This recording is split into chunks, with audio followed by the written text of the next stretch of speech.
నమస్తే మిత్రులారా, నేను మీ శ్రీనివాస్ చౌహాన్ అడ్వకేట్. మిత్రులారా, మన స్కూలింగ్ నుంచి కాలేజీ దశ వరకు మనం చదువుకున్నటువంటి సబ్జెక్టులు మన జీవనానికి ఎంతవరకు ఉపయోగపడుతున్నాయి? సైన్స్ సబ్జెక్ట్లో ఒక అమీబా గురించి చదివాము.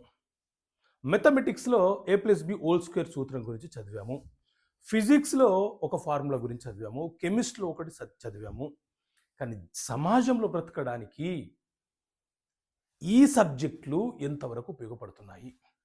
నేను ఎందుకు చెప్తున్నానంటే, వివిధ రంగాలలో వివిధ ప్రొఫెషనల్లో ఉన్న వ్యక్తులు ఆయా రంగాలలో నిష్ణాతులై ఉన్నా చట్టం మీద కనీస అవగాహన లేకపోతే ఒక చిన్న సమస్య మీకు ఎదురైనా కూడా ఆ సమస్యను మీరు ఎలా పరిష్కరించుకోవాలో తెలియక సతమతమవుతూ ఇబ్బందులకు గురవుతున్నారు.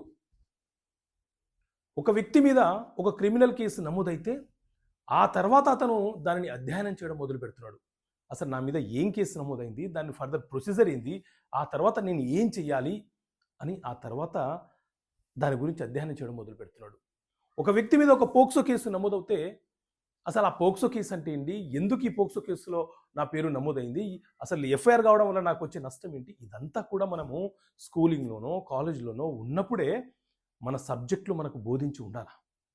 మన ఉపాధ్యాయులు సబ్జెక్ట్ రూపంలో మనకు ఈ అంశాలను బోధించి ఉండాలి. సో ఇవి తెలిసి ఉంటే భయంతోనో బాధ్యతతోనో ఏది తప్పు, ఏది ఒప్పు, ఏది చెయ్యాలి, ఏది చేయకూడదు అనే అంశాలు మనకు తెలుస్తాయి. సో ఆ అంశాలను మనం చదవకపోవడం వల్ల ఐటీ రంగంలోనో లేకపోతే వేరే వేరే రంగాల్లోనో మీరు టెక్నికల్గా మంచి పొజిషన్లో ఉన్న జీవితంలో ఒక చట్టపరమైన చిన్న సమస్య వస్తే ఒక్కసారిగా మీ లైఫ్ అంతా తలకిందులైనట్లు ప్రవర్తిస్తున్నారు, ఇబ్బందులకు గురవుతున్నారు, మానసికంగా ఇబ్బందులకు గురవుతున్నారు. సో మీ అందరికీ చట్టపరమైనటువంటి అంశాల మీద బేసిక్గా ఒక నాలెడ్జ్ ఉండాలి. అసలు ఈ చట్టాలు ఏం చెప్తున్నాయి అనేది మనకు తెలియాలన్న ఉద్దేశంతో చట్టపరమైన సమస్యలకు పరిష్కారాలు అనే పుస్తకాన్ని మీ ముందుకు తీసుకొచ్చాను. ఒకసారి చదివి చూడండి మిత్రులారా. తెలుగు మరియు ఇంగ్లీష్ మీడియంలో మీకు అందుబాటులో ఉంది. జిఎస్టీ ప్రైస్ పోస్టల్ ఛార్జెస్తో కలుపుకొని ₹650. చట్టపరమైన సమస్యలకు పరిష్కారాలు, solutions to legal problems. So ఇక్కడ కనిపిస్తున్న నెంబర్కి కాల్ చేసి ఈ పుస్తకాన్ని మీరు పొందవచ్చు.